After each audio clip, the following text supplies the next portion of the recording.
ব্যবসা, দিনে তৃণমূল, নোংরামির স্বর্গরাজ্য ছিল পশ্চিমবঙ্গ। এক মা ও ছেলে যাদের রুটি রুজি ছিল মূল উৎসই দেহ ব্যবসা, তারা নাবালিকা মেয়েদের নিয়ে জোর করে পর্নোগ্রাফি শুট করত। যখন সোদপুর পানিহাটির এক নাবালিকা নিখোঁজ হলো, তখন গোটা বিষয় সামনে আসে। তৃণমূল কংগ্রেসের শাসনকালে তৃণমূলের এক নেতা ভীষণ আবেগপ্রবণ হয়ে একবার বলেছিলেন যে পশ্চিমবঙ্গে কোথাও বিরোধী বলে কিছু নেই, যেদিকেই তাকাবেন খালি তৃণমূল, পুলিশও তৃণমূল, চোরও তৃণমূল, শাসকও তৃণমূল, বিরোধীও তৃণমূল। এদিকে জানা যায় ওই মা ছেলের জুটির নাম শ্বেতা খান, আরিয়ান খান। দেহ ব্যবসার মূল পান্ডা ওই মহিলা অর্থাৎ ছেলেটির মা তৃণমূলের সঙ্গেই যুক্ত বলে অভিযোগ ওঠে, যদিও এই অভিযোগ অস্বীকার করা হয় তৃণমূল কংগ্রেসের তরফে।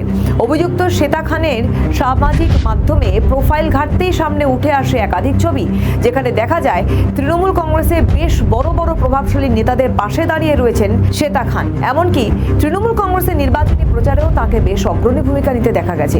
সক্রিয় ভূমিকায় তিনি ছিলেন। আগের নির্বাচনে তৃণমূল কংগ্রেসে কল্যাণ বন্দ্যোপাধ্যায়ের হয়ে দেওয়াল লিখন করেছেন, এমন ছবিও সামনে এসেছে শ্বেতা খানের। এমনকি কেন্দ্রীয় বঞ্চনার প্রতিবাদে তৃণমূল কংগ্রেস যে মিছিল করেছিল, তৃণমূল কংগ্রেসের সেই সংখ্যালঘু সেলের মিছিলে শ্বেতা খানকে হাঁটতে দেখা যায়। এছাড়া তৃণমূল কংগ্রেসের নেতা অরূপ রায়ের পাশে দাঁড়িয়ে রয়েছেন শ্বেতা খান, এমন ছবিও ভাইরাল হয়েছে। যদিও এই বিষয়ে অরূপ রায় বলেন যে শ্বেতা খানকে তিনি চেনেন না, তবে দুর্জনের ছলের অভাব হয় না। তাই এই ধরনের মহিলারা খারাপ কাজ করার জন্য দলের সাথে যুক্ততা প্রমাণ করতে পারে, তবে দলের মধ্যে ওই মহিলা থাকলে তাকে অবশ্যই দল থেকে বের করে দেওয়া হবে। জানা যায় আরিয়ান এবং শ্বেতা খান অর্থাৎ মা ও ছেলের এই জুটি একটা প্রোডাকশন হাউস খুলেছিল, যেখানে কাজ দেওয়ার টোপ দিয়ে অল্প বয়সী মেয়েদের ধরে নিয়ে আসা হতো। তারপর তাদেরকে দিয়ে পর্নোগ্রাফি ছবি শুট করানো হতো, অথবা তাদের জোর করে দেহ ব্যবসায় নামানো হতো। একই ঘটনা ঘটে সোদপুর পানিহাটির ওই নিখোঁজ নাবালিকা মেয়েটির সাথেও। নাবালিকা পরিবারের অভিযোগ, তাকে অভিযুক্ত আরিয়ান সমাজ মাধ্যমে যোগাযোগের মাধ্যমে বলে তাদের ইভেন্ট ম্যানেজমেন্ট কোম্পানিতে কাজ দেবে। এই টোপ দিয়ে তাকে ধরে নিয়ে এসে জোর করে আপত্তিকর কাজ করানো হতো। বাধা দিলে তাকে রড দিয়ে মারা হয়েছে, গায়ে সিগারেটের ছ্যাঁকা পর্যন্ত দেওয়া হয়েছে।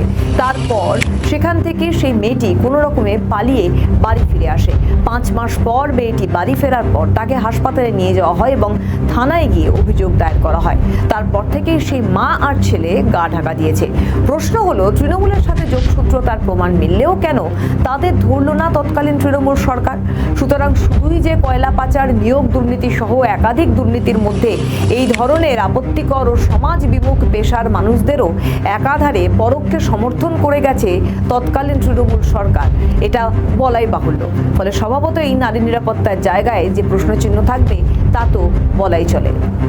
আমাদের ভিডিও ভালো লাগলে লাইক ও শেয়ার করুন, কমেন্ট সেকশনে আপনাদের মতামত জানান। আরও ভিডিও পেতে আমাদের চ্যানেলটিকে সাবস্ক্রাইব করুন এবং প্রতি মুহূর্তে খবরের আপডেট পেতে প্রেস করুন বেল আইকন।